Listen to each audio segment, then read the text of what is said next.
호텔들이 연말부터 내년 봄까지 주력하는 게 그 딸기 뷔페라고 있어요. 네. 이게 또 인스타그램 등에서 워낙 또 인증샷 올리면서 이게 좀 유행이잖아요. 사진이 이쁘니까. 네, 맞습니다. 이 딸기를 집중적으로 좀 먹을 수 있는 그런 뷔페인데 이게 1인당 13만 5천 원으로 1년 전보다 5% 인상이 됐습니다. 1인당 이용요금이 13만 5천 원이에요? 네, 13만 5천 원이라고 하니까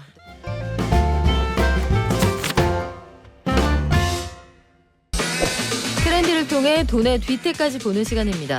왼손경제 머니투데이 조한송, 구민일보 이광수 기자 오셨습니다. 안녕하세요. 안녕하세요. 이광수 기자님은 오늘 혼자 오신 게 아닌데요? 아, 네, 산타 할아버지와 네. 함께 왔습니다. 업고 오셨구나. 네, 맞습니다. 그래요. 오늘 우리 기자님들이 다 그 산타 할아버지 오시라고 그렇게 기원을 하면서 신나게 한번 시작해 보아요. 조 기자님, 요즘에 딸기가 제철이고 사실 딸기는 그 색깔이나 모양이 크리스마스 시즌하고도 굉장히 잘 어울려서 케이크의 데코용으로도 많이 쓰잖아요. 근데 동네 빵집에 딸기 케이크가 사라졌다. 이거 다 누가 가져갔어요? 그러니까요. 어디로 사라졌는지 제가 출처를 보니까 아예 애초에 좀 덜 만들고 있다 이런 얘긴데요.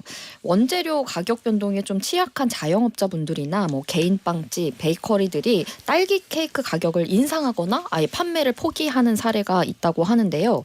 뭐 한 인천 동네 빵집의 경우 대표 메뉴가 뭐 딸기만 1kg가 들어가는 딸기 와. 케이크였는데 딸기 1kg을 하나에 다 넣어주는. 쏟아 붓는 거죠. 와, 저도 봤어요. 네. 인스타에서. 네. 맛있을 것 같은데 작년에만 해도 이 케이크를 만들 때 12,000원에서 15,000원에 납품받던 이 딸기 1kg 값이 최근에 3만 원이 넘을 정도로 크게 뛰면서 아예 딸기 케이크 메뉴를 없앴다고 한 건데요. 뭐 딸기 재고가 쌓이면 예전보다는 좀 손해가 더 커지는 상황인데 케이크 값이 비싸지니까 케이크를 찾는 손님이 반토막 수준으로 줄었기 때문에 어쩔 수 없이 뭐 판매를 중단했다 이런 얘기인데요. 뭐 딸기 값이 작년보다 40% 가까이 급등하면서 케이크를 팔아도 남는 게 별로 없다는 게 이 동네 빵집들의 설명이었습니다. 뭐 이 때문에 딸기 케이크 가격을 대폭 올리거나 이도 여의치 않으면 겨울 대목을 아예 포기하는 업체들이 많다는 건데요. 주로 아무래도 이렇게 가격 변동에 취약한 동네 빵집들이었고요. 뭐 한 업주는 생과일 딸기로는 이익이 나지를 않는데 케이크 특성상 냉동을 쓸 수도 없잖아요. 그래서 아예 딸기 값이 떨어질 때까지 뭐 판매를 잠정 중단하기로 했다. 뭐 이렇게 설명하는 것도 있었습니다. 딸기가 지금 12,000원 하던 게 3만 원까지 올랐으면 동네에서 이걸 원가 부담을 다 소화하기 어려울 것 같은데 그래도 프랜차이즈 업체들은 사정이 좀 낫지 않을까요? 뭐 그렇게 분석이 되고 있는데 프랜차이즈 업체들은 가격을 이제 충분히 인상할 수 있는 여력이 있어서 좀 인상하는 흐름을 보이고 있습니다. 이 주요 고급 호텔을 먼저 좀 보면요. 그 롯데호텔 서울 같은 경우에는 이 프리미엄 딸기 케이크가 있었는데 지금 98,000원에 팔고 있는데요. 이게 작년에는 85,000원이었으니까 이 케이크 가격이 1년 만에 13,000원이 오른 것으로 집계가 됐고 파라다이스 시티 역시 이제 그 케이크가 93,000원에 지금 책정이 됐는데 딸기 가격 인상을 반영해서 17,000원 오른 수준으로 지금 책정이 된 겁니다.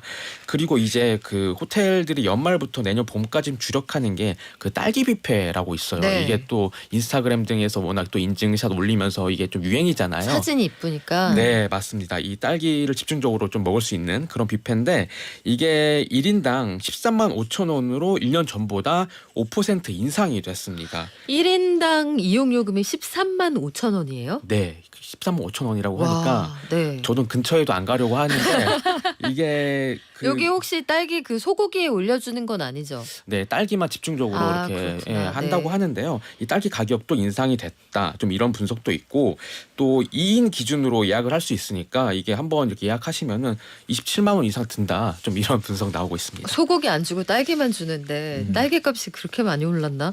아니 딸기를 활용한 음료는 어때요? 그쪽도 가격이 올랐어요? 네, 호텔만큼은 아무래도 아니겠지만 이런 대중적인 이런 카페에도 가격이 좀 인상됐다. 이렇게 지금 나타나고 있는데요.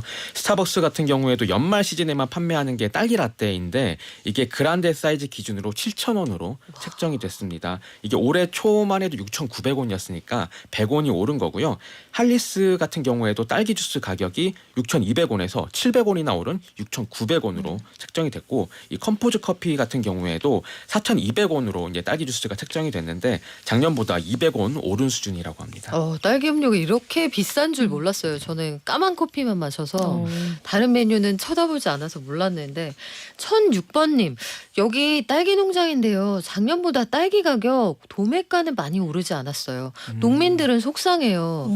자 그렇다면 어디에서 가격이 오르는 걸까요? 중간 유통 단계가 문제인 걸까요? 이거 구체적으로 알고 싶은데 조 기자님 그런데 케이크, 음료 이런 것들의 가격이 줄줄이 올랐다. 딸기 값이 올해 진짜 그렇게 많이 올랐습니까? 네, 품종에 따라 뭐 딸기도 가격이 다르겠지만 최근에 또 화제가 됐던 게 백화점에서 딸기 한 상자에 78,000원에 팔고 있다 이런 게시물이 올라왔거든요. 그래서 이 가격이 정말 실화냐 이렇게 화제가 되기도 했고요. 실제로 온라인 쇼핑몰에 이렇게 검색을 해보면 백화점 납품용 고당도 딸기라는 상품명으로 딸기 1.5kg이 77,000원에 현재도 이렇게 판매가 와. 되고 있습니다. 그래서 좀 자세히 살펴보면 한국농수산식품유통공사에서 이렇게 조사한 내용에 따르면 이달 초까지 서울 가락시장에서 딸기 특등급 기준으로 2kg 가격이 무려 68,000원대였거든요. 이게 1년 전하고 비교하면 1년 전이 42,000원이었으니까 62%나 급등한 가격입니다.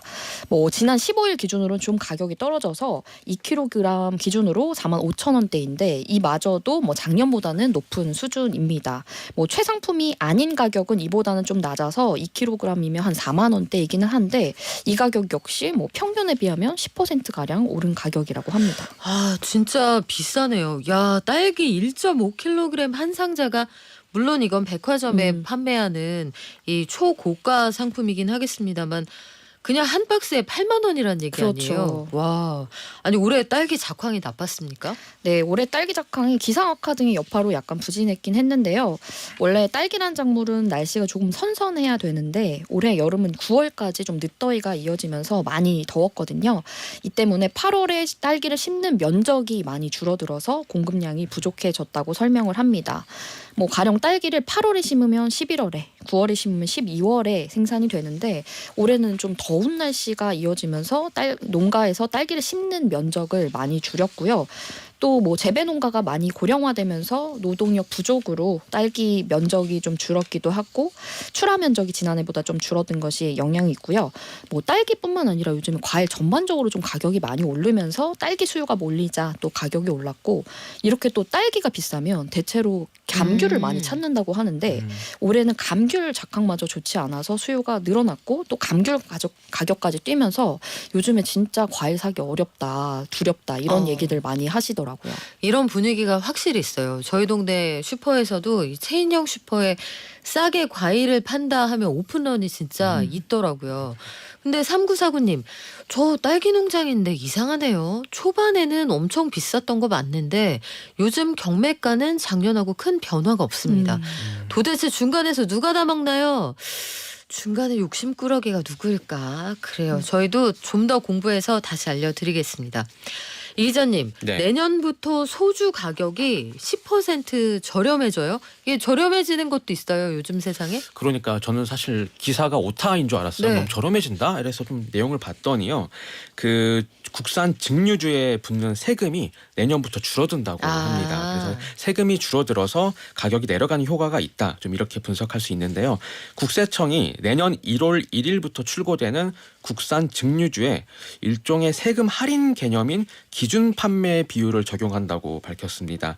이 과세 표준이 되는 제조 원가에 이 기준 판매 비율을 적용을 하게 되면 그만큼 이 과세 표준이 낮아지기 때문에 출고가가 낮아진다. 좀 이런 흐름인데요. 위스키 등 주종에 따라서 적게는 8%, 많게는 23.9%의 기준 판매 비율을 적용하기로 결정을 했는데 우리가 가장 예민하게 받아들이는 품목인 소주, 이 소주 같은 경우에는 22%의 기준 판매 비율이 적용이 됩니다. 그래서 현재 병당 제조 원가가 586원인데요. 이 소주의 이 비율을 적용을 하면은 과세 표준이 457원으로 내려가게 됩니다. 여기서 이제 기존 비율대로 주류세, 교육세, 부가가치세를 적용하게 되면은 참이슬 한 병 기준으로 공장 출고가는 1,247원에서 1,115원으로 낮아지게 됩니다. 100원 이상 하락한다는 건데 네. 이거 왜 내립니까? 일단 표면적인 이유는 그 수입 주류에 비해서 국산 주류가 좀 과세 구조가 좀 불리하다. 좀 이런 목소리 항상 있었거든요. 지금까지 국산 주류는 제조 원가에 판매 비용과 이윤이 포함된 반출 가격에 이제 세금이 매겨졌습니다. 그런데 수입 주류는 이 판매 비용과 이윤이 붙기 전인 이 수입 신고 가격에 이제 세금이 매겨지는 거예요. 비싼 거라도 저희 사실 5원에 사왔어요 하면 그 5원으로 세금 매기는 거예요? 네, 그 기준으로 세금이 매겨지는 겁니다. 그래서 이제 국산 주류가 더 세금 부담이 크다 이런 지적이 있었기 때문에 이번에 기준 판매 비율을 적용하기로 이렇게 한 건데요. 다만 이는 약간 이것도 물론 이유 중에 하나가 될 수가 있지만 최근에 워낙 정부가 이제 물가 잡기에 나섰잖아요. 그래서 이 물가를 잡기 위한 의도가 더 사실 커 보인다. 좀 이런 분석이 나오고 있고요.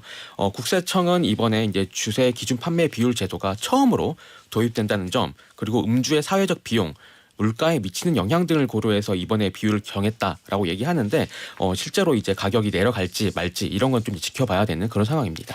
정부가 세수 부족 사태에도 불구하고 세금을 내리겠다라고 마음을 먹었으면 업체들의 그 이윤을 가져가는 구조도 꼼꼼하게 들여다본다는 뜻인데, 그러면 지금 출고가가 100원 이상 떨어지거든요. 소비자 판매 가격 메뉴판에서 좀 떨어질까요? 일단 소비자 판매 가격은 이론적으로 내려가야 된다고 봅니다. 그렇죠. 이게 대형마트나 슈퍼, 편의점 등 이런 가정 시장은 이 공장 출고 가격에 일정 수준의 물류비, 마진, 부가세 이런 거 다 정해진 거잖아요. 그래서 이런 정해진 것들이 결정이 돼서 이제 소비자 가격이 결정이 되는 구조이기 때문에 이 공장 출고 가격 인하분이 비교적 투명하게 반영될 것이다.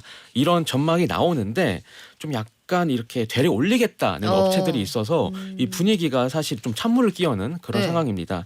이 최근에 롯데칠성 음료가 올해 안에 처음처럼과 세로의 판매 가격을 인상할 것이다라고 지금 이렇게 얘기를 한 상황입니다.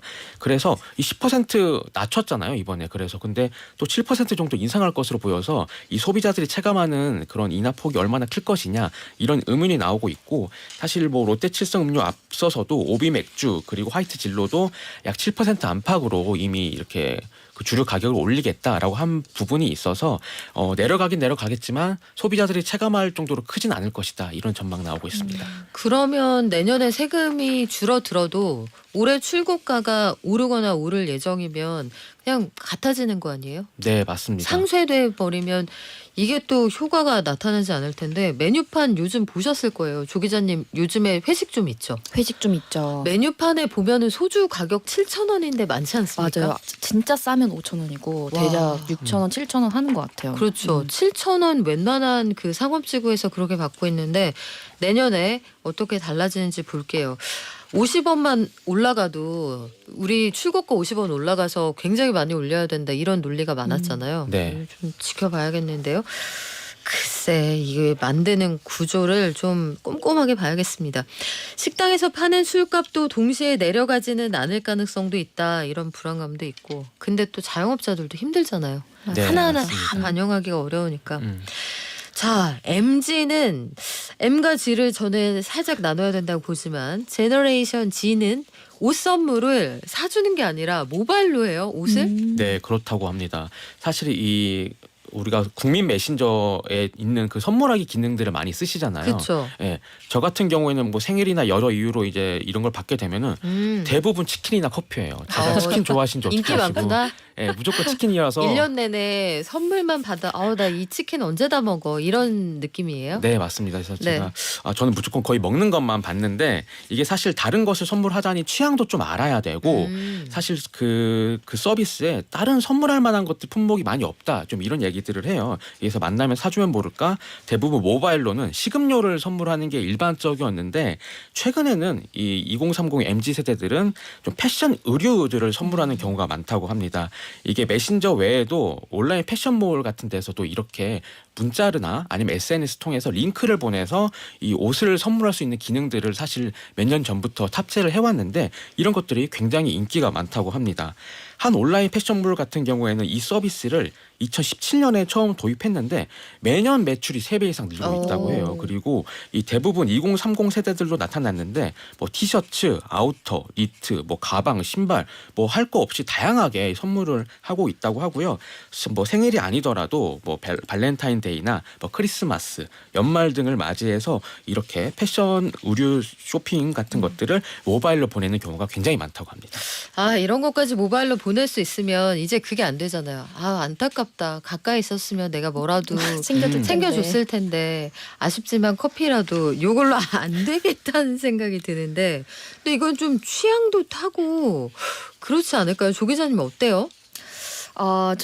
저는 옷 선물 받는다면 어떨까요? 네네. 그 사이즈도 그렇고. 옷 근데 자파 막 이런 건 단가도 비싸기도 하고. 그렇죠. 네. 좀 취향 타입도 탈 텐데 요즘엔 또 바꿀 수도 있더라고요. 가격대가 비슷하면 아. 그렇기 때문에 좀 많이 하는 것이 아닌가 아, 싶더라고요. 그렇구나.